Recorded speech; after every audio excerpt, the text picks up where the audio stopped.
What if I told you that one single video game has the power to decide the future of the entire gaming industry? That sounds dramatic, I know, but stay with me, because whether we like it or not, GTA 6 is about to take over our lives in ways we can't even imagine. Think about it. In the 12 years since GTA 5 released, not a single studio has even come close to competing with Rockstar. 12 years. That's longer than most people keep a gym membership. That's long enough for kids who were in kindergarten when GTA 5 dropped to now be in high school, still waiting to play the sequel. And the craziest part?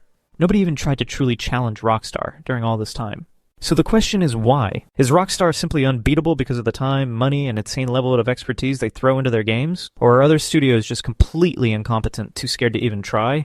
Today we're breaking down why GTA 6 has absolutely zero competition, how Rockstar managed to basically scare off the entire industry, and what this means for the future of gaming.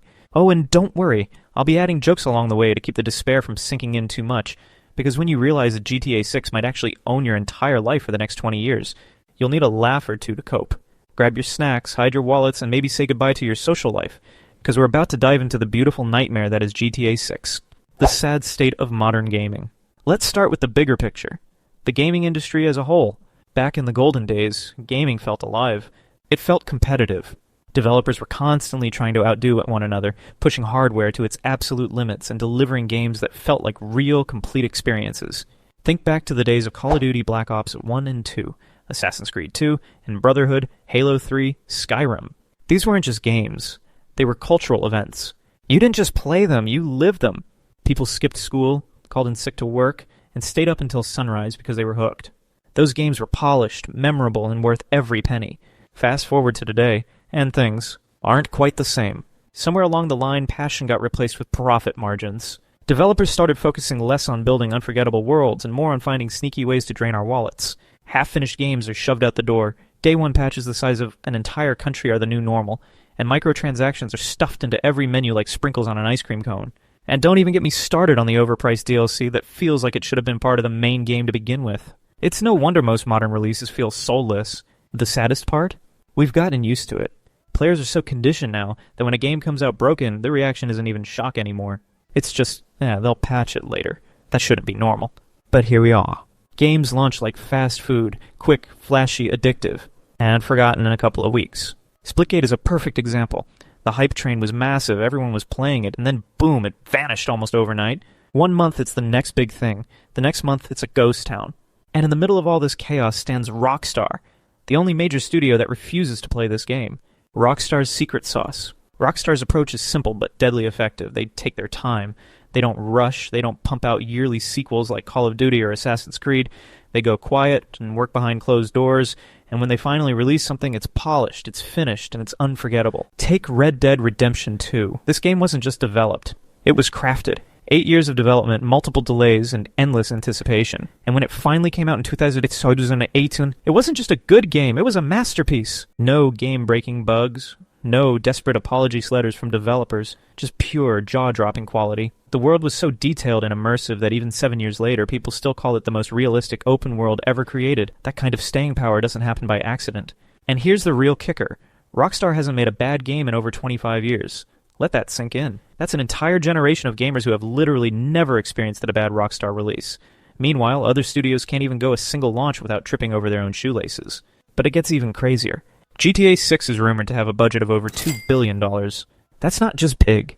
That's the kind of money that makes Hollywood blockbusters look like cheap student films. For comparison, Cyberpunk 2677, one of the most expensive games ever made, cost around $400 million. And we all remember how that turned out. GTA 6 is 5 times that budget. 5 times. This isn't just Rockstar flexing. This is Rockstar saying, we're about to build something so massive it'll be impossible for anyone else to catch up. Now here's the interesting part. It wasn't always like this. Back in the early 2000s, there were actually studios that tried to give Rockstar a run for their money. Saints Row is the perfect example. When it launched in 2006, it was a solid competitor. The first 2 games were genuinely good and gave GTA fans something different to play. But instead of perfecting that formula, the franchise started going down a very weird path. Saints Row 3 leaned heavily into being goofy and over the top, which was fun at first. But by the time Saints Row 4 and the reboot came around, it was just nonsense. The series lost its identity and eventually tanked, leaving the studio bankrupt. Then there was Ubisoft's attempt with Watch Dogs.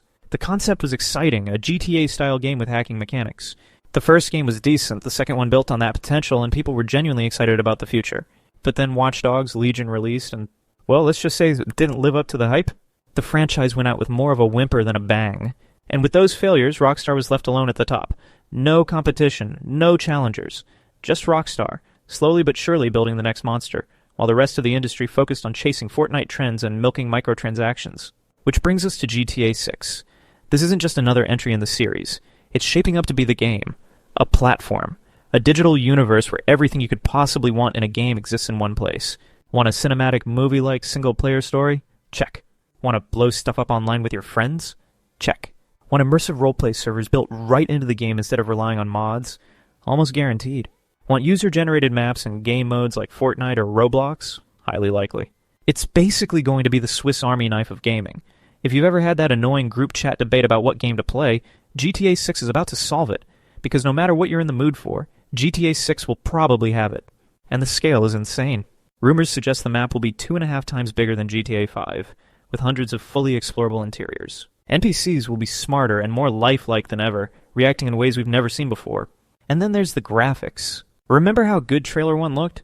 And then Trailer 2 somehow looked even better? At this rate, Trailer 3 might actually blind us with realism. I'm half expecting to smell the Miami air coming out of my console. But here's the elephant in the room. GTA Online. GTA 5's online mode is the reason the game is still alive after 12 years. It's made Rockstar over $8 billion thanks to shark cards. That's not just a success. That's one of the biggest entertainment products of all time. And now, with GTA 6 Online, Rockstar isn't just trying to repeat that success, they're trying to surpass it. They want to create an online world that's not just popular for a few years, but relevant for the next 2 decades. We're talking official roleplay servers, Twitch-integrated features, user-generated maps, and endless new modes. Imagine logging into GTA 6 Online and having the choice to jump into a racing league, a roleplay city, a zombie survival mode, or even a player-created gun game. That's not just replay value, that's infinite replay value. At that point, why would anyone need another game? The inevitable shockwave. Here's what's going to happen when GTA 6 launches. The internet is going to break. Not metaphorically, literally. Social media will explode. YouTube, TikTok, Twitch. It'll all revolve around GTA 6. The trailer's already shattered records with hundreds of millions of views. The full release? Expect complete domination.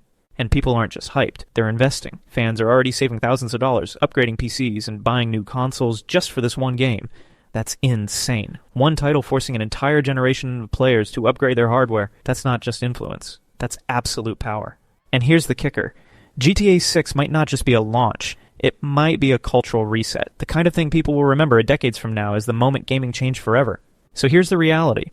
GTA 6 isn't just another release. It's not just another open-world game. It's the event that will define the next 15 to 20 years of gaming. GTA 5 lasted over a decade. GTA 6 might last even longer. And once it's out, other studios will be left with 2 options. Either step up and somehow compete, or get buried in Rockstar's shadow. So I hope you really like Vice City Sunsets, because odds are you'll be staring at them for the next 2 decades. And honestly, I'm okay with that. Anyway, that's it for today's video. Drop your thoughts down below. I'll respond to every single one of you. Thanks for watching, stay hyped, and remember, the GTA 6 takeover is only just beginning.